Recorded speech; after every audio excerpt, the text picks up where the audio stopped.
Pakistan is bankrupt because Pakistan is no longer in a position to service its debt. One thing to say that, we will build an atom bomb, as they call it, and eat grass. But when it actually comes to start eating grass, it's not something which is very palatable. Even if the IMF loan was to come through, and there is no certainty as yet that this loan is going to come through, but that money is only about $1 billion, a little over $1 billion. And that doesn't solve the problem. Or the standard conspiracy in Pakistan is that everything in the world which happens is a Yahud, which is Jewish, Hunud, which is Hindu, and Nasara, which is Christian. So, Yahud or Hanud or Nasara ki sazish.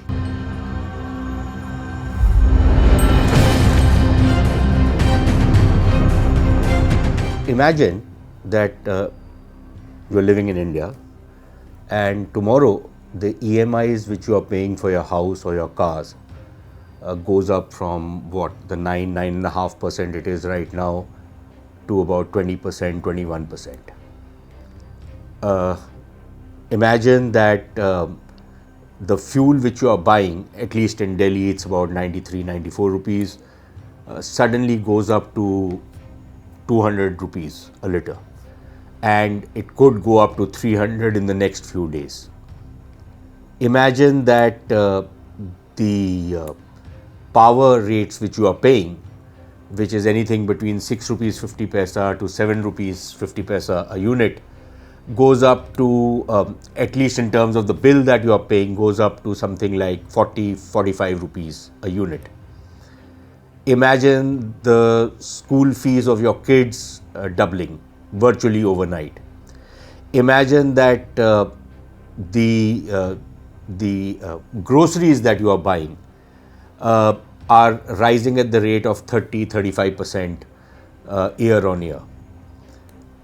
Imagine that you can't afford wheat. Imagine that the bulk of your household budget is just enough to either pay for food or for education or for fuel or for electricity, or a combination of these things. That it means that virtually life comes to an end. This is the situation which people across the border in Pakistan are facing today. Petrol prices have gone up to 272 rupees a litre. They have to, and they are fearing that it might go up to, it might cross 300 in the next couple of days, maybe couple of weeks. The power rates are astronomically high. Inflation is rising by about 30%. Food inflation, I believe, is almost close to 40-45% now. You have the interest rates going up. They're 17% right now, and this is just the base rate. It is expected to go up to 19 to 20% over the next couple of days, which means that the lending rates would be something like 23-24%. Businesses are shutting down, factories are closing, people are losing jobs, it's difficult for people to educate their kids. There is economic distress and misery all around. And this is just the start. Pakistan is bankrupt because Pakistan is no longer in a position to service its debt. Its debts have been actually doubling virtually every 5 years. And the growth rates haven't kept pace with the debt. Now, the total quantum of the debt might not be too much. So, for example, according to some figures, it's about 75 or 80% of GDP, which is in some ways not very high, because there are countries like Japan which are at about 240% of GDP. Countries like the UK, US, all of them are above 100%, even China for that matter. So, it's not just the quantum of the debt. It is the inability of the Pakistanis to service that debt. And that is what default really is. And Pakistan is staring at default. The situation is so bad that, while the Pakistanis are going to the IMF, simply so that they can stave off default. The problem is that the bitter medicine that the IMF is administering to them, and that medicine is needed because this is a patient which is virtually on the deathbed.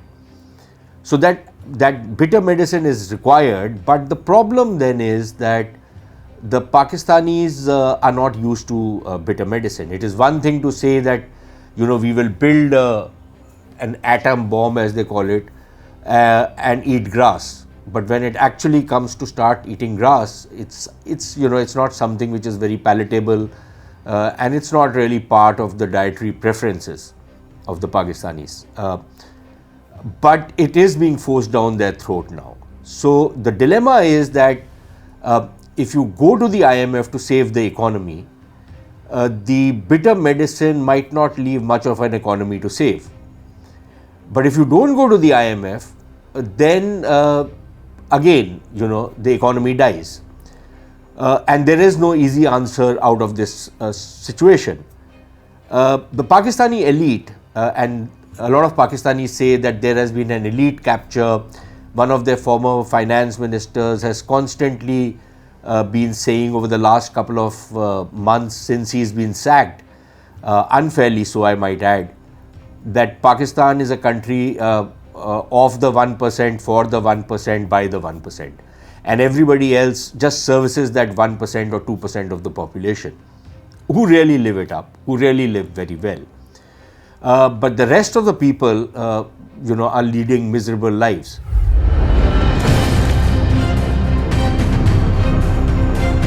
Because of the international pressure, the government of Prime Minister Shehbaz Sharif, with a great deal of fanfare, announced that there will be this very stringent austerity measures being taken. No salaries will be taken by the ministers. They will fly economy class or cattle class, as I like to call it. They will not use their expensive cars. Even the fuel in their cars will be filled by them. They will not charge anything from the state. And a number of other measures which have been taken by the government to cut costs. Now the Prime Minister claims that they will save something like 200 billion rupees, which is I think as bad as the rest of the mathematics, economic mathematics that the Pakistanis do. And I say this because most of the costs which they are talking about cutting are basically not something which has led them to this pass. But even if you add all of that up, it really does not add up to 200 billion rupees, because the total budget for running the central government or the federal government in the last budget was roughly about 600 billion rupees. Actually less, it was about 550 billion rupees. And if you're cutting something like 200 billion, it means that roughly 40% cuts you are making in the monies which you have already allocated to the federal government. And certainly the kind of expenses which you are talking about, the austerity measures, are not going to add up to 200 billion. But the math aside, I think what is important is that they are in a situation where even if the IMF loan was to come through, and there is no certainty as yet that this loan is going to come through, because there are a lot of steps they have to take before the money finally comes. But that money is only about $1 billion, a little over $1 billion. And that doesn't solve the problem. But with that $1 billion, it will unlock some of the other funds. Now, many of Pakistan's friendly countries like the Saudis, the Chinese, the UAE, and maybe even countries like Qatar have promised to give them some money. But if you add all of that up, that still works out to only about $6-7 billion, at least from what is available in the public domain, which means that they will have about $8 to $10 billion going forward, which is probably enough to last them until the end of the IMF program in June. This is assuming the IMF program comes online in March and then it continues till June. This money is just enough to tide over Pakistan till June.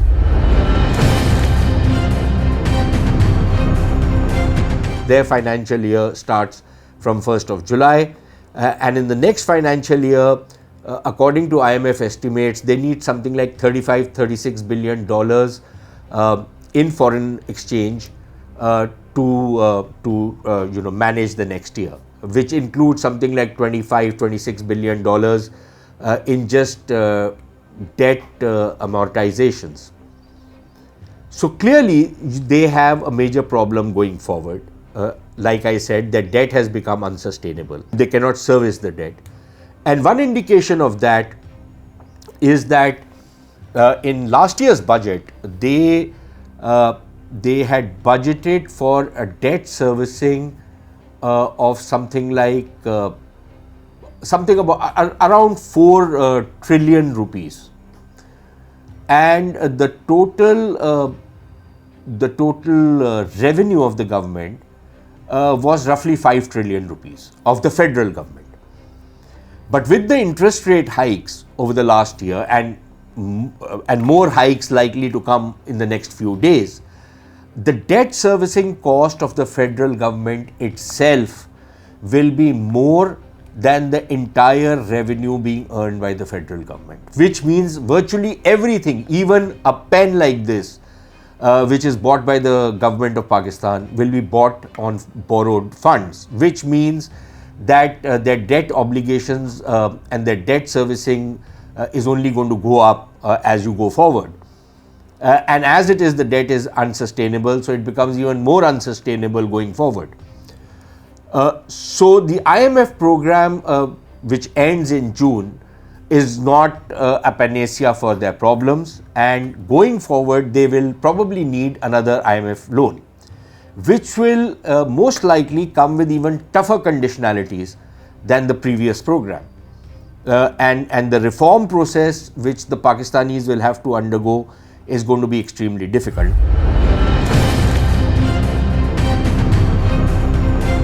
Now, what the Pakistanis are trying to do is that they are engaged with the IMF at one level to tide over these next 5-6 months, or at least 4 months. But on a parallel track, now reports have emerged that they have engaged, and this is quite ironical because Pakistan fancies itself as an Islamic state, Islamic republic.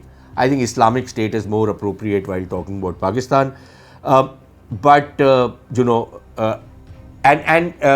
The standard pejorative term or the standard conspiracy in Pakistan is that everything in the world which happens is a Yahud, which is Jewish, Hunud, which is Hindu, and Nasara, which is Christian. So Yahud or Hanud or Nasara ki sazish, or a conspiracy of this trinity of evils in their mind. But the irony now is that they will have to go, or they are engaging a company by the name of Rothschild to talk about putting in motion a plan for seeking debt rescheduling. This is a company which specializes in handling sovereign countries which have a sovereign debt crisis, and which then repackages their entire loan portfolio, tries for refinancing, tries various other things, negotiates with the lending countries, with banks, with all sorts of other people, and of course they charge a fee for it.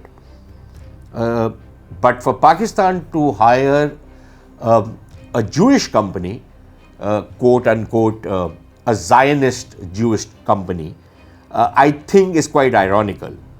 But they are going to this, which means that they are now operating on parallel tracks. They recognize that because their debt is unsustainable, they will have to seek some kind of debt rescheduling.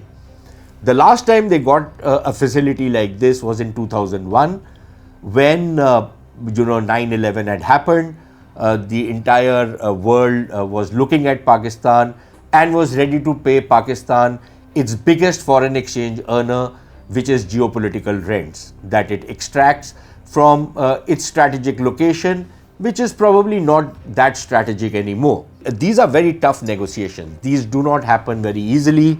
And most of the countries which are, or the banks or the financial institutions which are being asked to take a haircut or try and restructure their loans, demand their pound of flesh.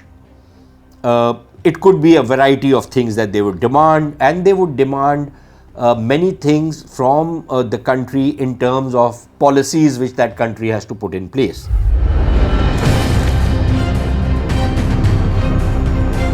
There are countries like the Chinese who are extremely reluctant to allow for any kind of rescheduling or refinancing of their debt, or repositioning of their debt. And the reason is because the Chinese have poured in a lot of money all around the world, from Latin America to Africa to South Asia. And if they were to start making concessions for Pakistan, even though it's their all-weather friend, their friendship is higher than the mountains, deeper than the seas, stronger than steel, sweeter than honey, and I don't know what else, how else they describe it. But if they were to do this for Pakistan, then there would be a legitimate expectation among many countries in the world, Sri Lanka for one, but countries in Africa, countries in Latin America, which are also facing some kind of debt crisis, to seek similar concessions on their debt. And the Chinese, as we know, in the case of Sri Lanka, have been reluctant to give the kind of, what should I say, debt rescheduling which is being sought. So will they do it for the Pakistanis? And I think that's a very big question mark. And the important thing is that without this debt rescheduling, default becomes inevitable. Actually, the thing between debt rescheduling and default is that in either case, the consequences are the same. Maybe in the case of a default, they are a little more nasty, but in terms of the effect, both a debt rescheduling and a default, the consequences end up to being the same.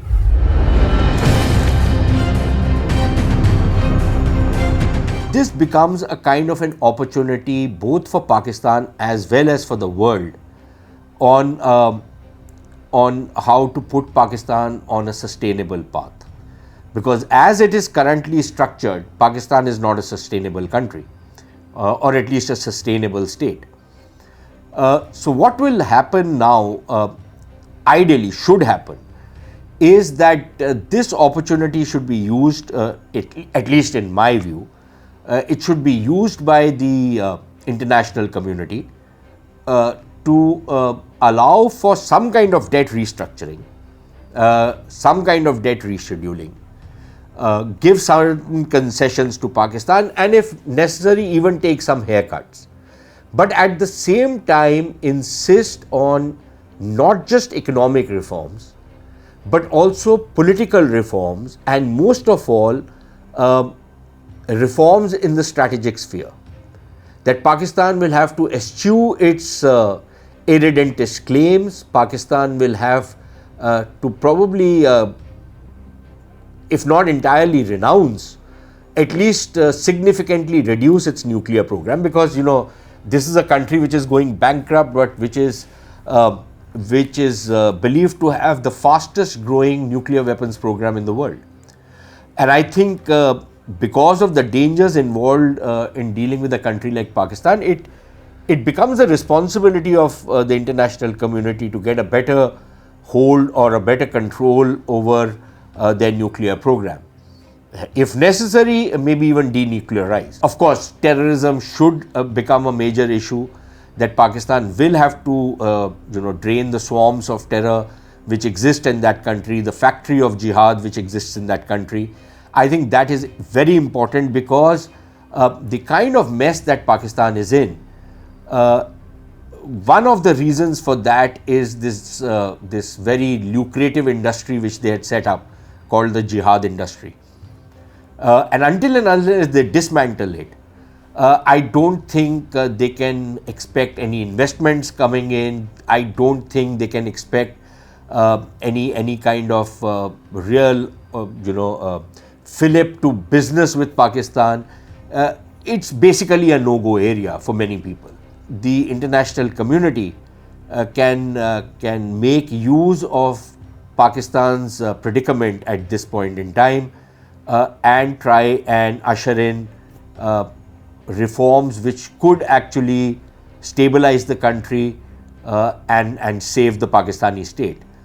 Because if this does not happen, then I think all bets are off. Then we don't know how the situation is likely to unfold, and perhaps we'll discuss it in one of the future podcasts that we do, or what happens if the trajectory of decline that is there in Pakistan continues.